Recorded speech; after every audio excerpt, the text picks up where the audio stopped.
So we had worked out our torque. So I can write now the equation as the torque. So that was on the left-hand side. And on the right-hand side, I have an L dot prime plus an omega cross L prime. So now I need to work on these terms. And L prime is, I can write it as my inertia tensor prime times omega. And now I'm going to make some assumptions. We're going to assume that this inertia tensor in the moving frame, in the rotating frame,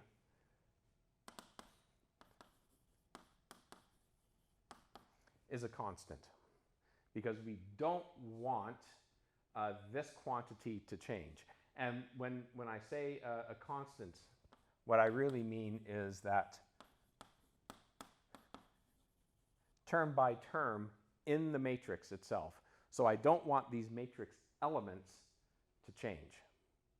So if I attach my rotating frame to this rigid body, then it is always going to look the same in the rotating frame. So if this is my object and I start rotating it, in the lab frame, the inertia tensor at any instant in time, I can calculate it, work it out, but as it's rotating, the inertia tensor at this point in time is different than at that point. The components are different. Same object, but the components change. If I attach my axes to the piece of chalk and I rotate it, then in the axis of my hand, now nothing ever changes. So that's what I mean by saying that this thing will be constant term by term. And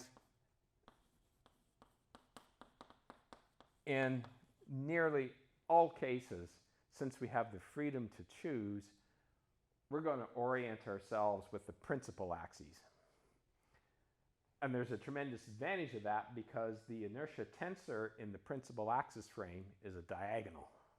So I don't have these off-diagonal terms, so that's the simplest way to express this. So most likely, we're going to transform to the body fixed principal axis.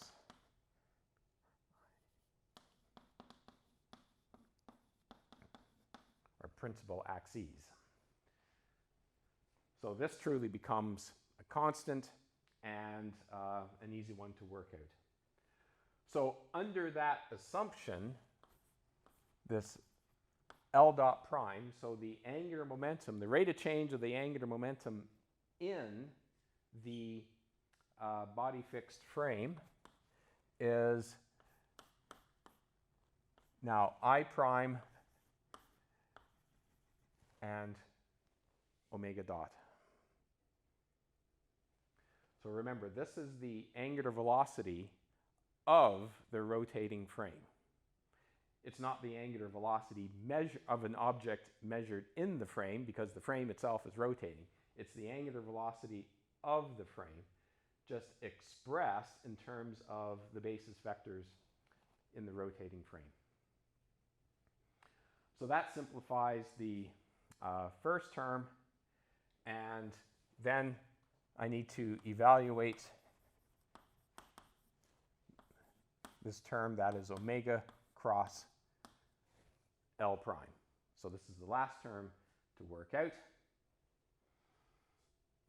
And I'm going to use, again, that L prime is this factor. So I'm going to have omega cross I prime omega. So this is now where these assumptions are going to start coming in, because if I'm expressing everything in terms of body fixed axes and the principal axes, then I'm going to write omega as omega x, or I should use omega 1 E1 hat plus omega 2 E2 hat plus omega 3 E3 hat, where this set E1, E2, and E3 are the principal axis vectors, principal axes unit vectors. These are our eigenvectors that we worked out before. And so this part can be instantly written as I1 omega 1 E1 plus I2 omega 2 E2 plus I3 omega 3 E3. That's why most likely we're always going to go into this principal axis, because now this expression just reduces to something that is more or less trivial. It's what you would have done one term at a time in your first year mechanics course. Moment of inertia about the first axis, moment of inertia, second axis, moment of inertia, third axis. No products of inertia to worry about, no funny cross terms to worry about. So now we're in a position that we can evaluate omega cross L, and I write my determinant and omega 1, omega 2, omega 3, and then I1 omega 1, I2 omega 2, I3 omega 3. So I take this determinant and I evaluate it. So let's look at the first term, and what I have is I3 omega 2 omega 3 minus I2 omega 2 omega 3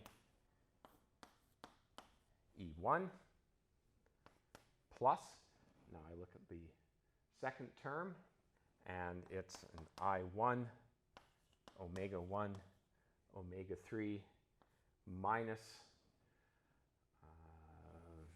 that combination, which is an I3 omega 1 omega 3 E2, and then finally the last one gives me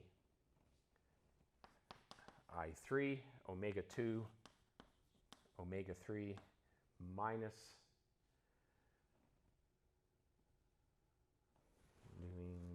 whoops, I'm sorry, that should be an I2 omega 1 omega 2. I'm doing the wrong one. I2 omega 1 omega 2, and then minus an I1 omega 1 omega 2 multiplied by E3.